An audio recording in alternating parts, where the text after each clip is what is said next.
हिंदुस्तान से बहुत सारे लोग कनाडा जाने के लिए तैयार बैठे हैं और बहुत सारे लोग कनाडा जाते भी हैं। लेकिन कनाडा जाने वालों के लिए आज एक चेतावनी है, या यूं कहें कनाडा जा रहे हैं तो जरा सोच समझकर जाने की तैयारी करें, क्योंकि हमारे साथ ये वो शख्स हैं जो कनाडा जाने की तैयारी किए थे अपनी पत्नी के साथ। इनका नाम है सरदार संदीप सिंह। संदीप सिंह की कहानी और संदीप सिंह की जुबानी को आज जानने का प्रयास करेंगे कि कनाडा जाने की तैयारी थी पत्नी के साथ और क्या होता है पूरा। जरा बताइए आपके अरमान क्या थे कनाडा जाने के लिए और कैसे वो चकनाचूर हुए और क्या हुआ आपके साथ। जी, नमस्कार। मेरा नाम संदीप सिंह है। मैं ही सीतापुर रसौरा का निवासी हूँ। कनाडा जाने के लिए मैंने और मेरी वाइफ़ का मैंने अपना स्टडी वीज़ा, जो कि हम लोग मोहम्मदी एक एजेंट हैं मैपल वीज़ा ट्री करके चलाते थे, करणवीर सिंह, जो कि वहीं मोहम्मदी के ग्राम मूड़ा बंजरिया के रहने वाले हैं, जो कि लखीमपुर ज़िले में पड़ता है। तो उनके ऑफ़िस में गए थे हम लोग, तो उनसे जैसे बातचीत हुई पूरा, तो उन्होंने कहा ठीक है, हम आपका वीज़ा लगवा देंगे, हम आपको भेज देंगे। तो उन्होंने मेरी वाइफ़ का स्टडी वीज़ा और मेरा साथ में स्पाउस वर्क वीज़ा लगाने की बात की थी, जो कि हम लोगों की बात हुई थी 2024 फरवरी में। तो हमने उनको मार्च 2024 में एडवांस पेमेंट जो भी उन्होंने बोली थी, जैसे 6,30,500 रुपये हमने उनको दे दिया था अपना। तो बाद में हमसे कहा आज आपका काम हो जाएगा, कल आपका काम हो जाएगा, ऐसे करते करते उन्होंने करीब 1 साल हमारा खराब किया। पूरा 1 साल ऐसे ही धीरे धीरे करके निकाल दिया, हमारा कोई भी काम नहीं कराया।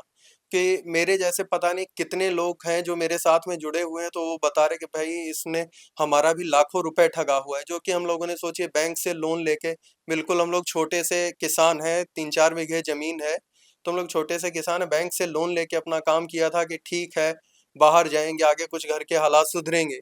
लेकिन ऐसे ऐसे वीजा एजेंट बैठे हैं कि जो कि अपना काम चलाने के लिए, अपना पेट चलाने के लिए दूसरों को ठग के दूसरों का बिल्कुल नाश करने पे लगे हुए हैं। तो अब इन्होंने जब हमारा काम नहीं कराया, तो हमने इनसे कहा, हमने कहा ठीक है भैया आपको मेरा काम नहीं कराना है, तो आप मेरा पैसा वापसी कर दीजिए।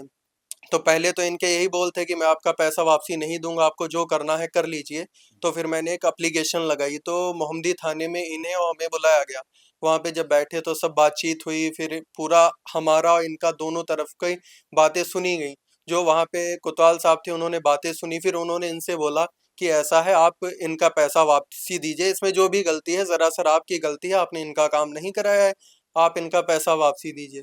तो ये पैसा वापसी देने के लिए राजी हुए, पर इनका ये कहना था मैं आपका 6,30,500 नहीं, मैं आपको 5,80,000 रुपये ही दूंगा। तो हमारा भी यही कहना था भाई हम इतने दिन से ब्याज भर रहे हैं, चलो कोई बात नहीं, आपको जो देना है दे दो, जहाँ बर्बादी हुई है वहाँ थोड़ी सी बर्बादी और सही। तो इन्होंने हमें चेक दे दिए, बाकायदा एक चेक दिया हमें इन्होंने अप्रैल का जी। और एक चेक दिया जुलाई का। तो चेक दिए थे इनके पिताजी के नाम से इन्होंने, जो कि बाकायदा इसकी इन्होंने वहाँ पे हमारी नोटरी कराई थी हम लोगों ने, अपने चेक की नोटरी भी करा ली थी कि ये फ्रॉड आदमी है, कभी भी वो कर सकते हैं, कुछ भी कर सकते हैं। तो चेक की नोटरी हुई थी, उस पे सारा कुछ चेक की डेट इन्होंने अपने आप भर के, पेमेंट भर के इन्होंने दिए। 2 चेक दिए इन्होंने। जब इनका अप्रैल का मुझे चेक लगाना था, तो इनका फोन आया मेरे पास कि आप अभी मत लगाइए, 2-4 दिन रुक के लगाइए। मैंने ठीक है भाई 2-4 दिन रुक के लगाते हैं। वो चेक इनका 1 तारीख का था, मैंने 8 तारीख को इनका चेक लगाया, वो चेक इनका बाउंस हो गया। उसके बाद इनको फोन लगाते रहे, इनका कोई जवाब नहीं। इनको कोर्ट से नोटिस भी भिजवाया, कोर्ट की नोटिस का कोई इन्होंने जवाब नहीं दिया। फिर टाइम आया तो मैंने अगला अपना दूसरा चेक लगाया, वो भी मेरा चेक बाउंस हो गया। इनको फोन करते हैं, इन्होंने फोन उठ पहली बात तो उठाते ही नहीं है, कभी उठा लिया तो बस आज आपका पेमेंट कर देंगे, कल कर देंगे, बस यही कह के ये टाल मटोल ही कर रहे हैं। देखिए ये संदीप की कहानी है। ये वीजा बनवाना चाहते थे अपना और अपनी पत्नी का। ये जाते हैं वीजा एजेंट के पास और वीजा एजेंट इनके साथ कैसा खेल करता है, इनके अरमानों पर तो पानी फेरता ही है। इनके मुताबिक ये छोटी खेती के किसान हैं। कर्जा लेकर किसी तरीके से इन्होंने पैसा जुटाया और बीमा एजेंट को दिया। तो ये पैसा देते क्यों बीमा एजेंट को? ये वीज़ा एजेंट जो है ये फीस वगैरह जमा करने के लिए, जैसे वाइफ का स्टडी वीज़ा लगना था, तो उनकी इन्होंने बोला कि हमें उनकी फीस जमा करनी है, तो हमने इनको पैसा दे दिया। तो ये नंबर तो एक का होता है या घूस होती है? ये पैसा तो फिलहाल जो भी उस पे फीस वगैरह जमा होती है वो तो नंबर एक में ही होती है। कितनी फीस हो जाती है ये लगभग? फीस जो होती है 1 साल की, इसकी करीब 13 से 14 लाख रुपए जमा होती है।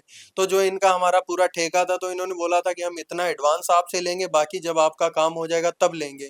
सो इन्होंने लिया, बाकी इन्होंने कोई फीस नहीं जमा कराई, हमसे कहते रहे मैंने आपकी फीस जमा कराई है। हमने फीस की रसीद मांगी, इन्होंने कोई हमें रसीद भी अभी तक नहीं दी है।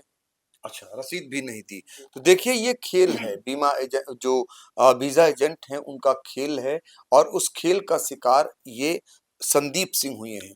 संदीप सिंह ये रसौरा सीतापुर के थाना रामकोट इलाके के रहने वाले हैं और इनके मुताबिक जिन्होंने इनके साथ जो है वीजा एजेंट बन करके ये खेल किया या ठगी किया, उन्होंने कई लोगों से भी और ठगी की है। वीजा एजेंट करणवीर सिंह जिनको लेकर आप आरोप लगा रहे हैं, क्या आपके पास आज शिकायतें इनको लेकर के और भी आई आपकी तरह और भी लोगों के साथ इन्होंने ऐसा ही किया है? जी, आज मेरे पास इनके करीब 6 से 7 शिकायतें आई हैं, जो कि इनके इनसे जो ठगी का शिकार हैं।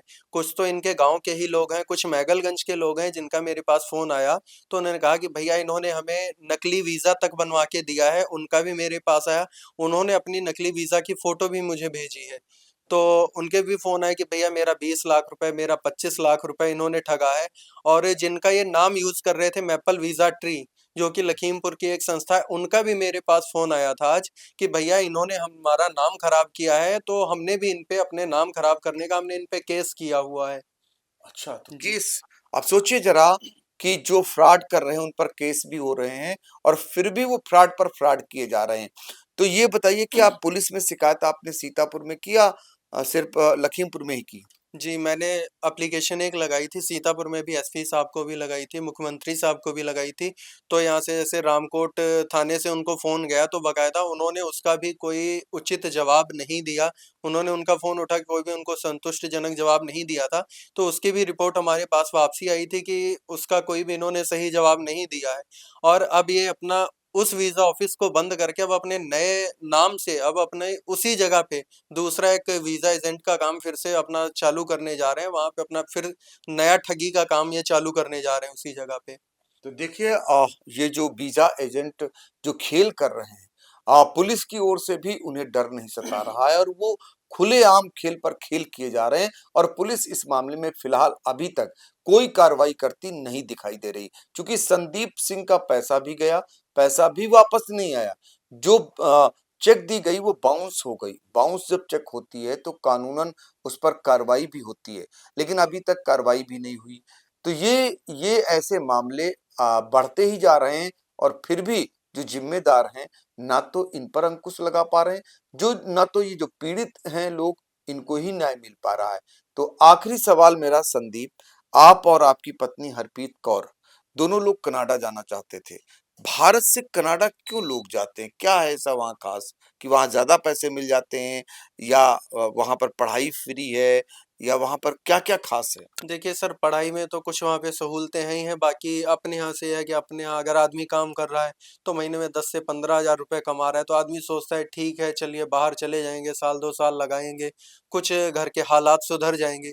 लेकिन बीच में ये नहीं पता होता तो कि यहाँ अगर भारत में 10-15 हज़ार हैं, तो कनाडा में कितना है? कनाडा में करीब सर अगर आदमी अच्छा काम कर रहा है, मेहनत कर रहा है, तो 90,000 रुपए, 1 लाख रुपए मंथली बचा सकता है, अगर आदमी अच्छा काम कर रहा है, मेहनत कर रहा है तो। अच्छा। बाकी आदमी तो सोचता है कि घर के हालात सुधर जाएँ, लेकिन बीच में ये नहीं पता है कि ऐसे बीच में ठग दलाल बैठे हैं कि जो आपके पास है, वो भी आपका बेच के खा जाएँगे और आपको कुछ भी नहीं मिलने वाला है।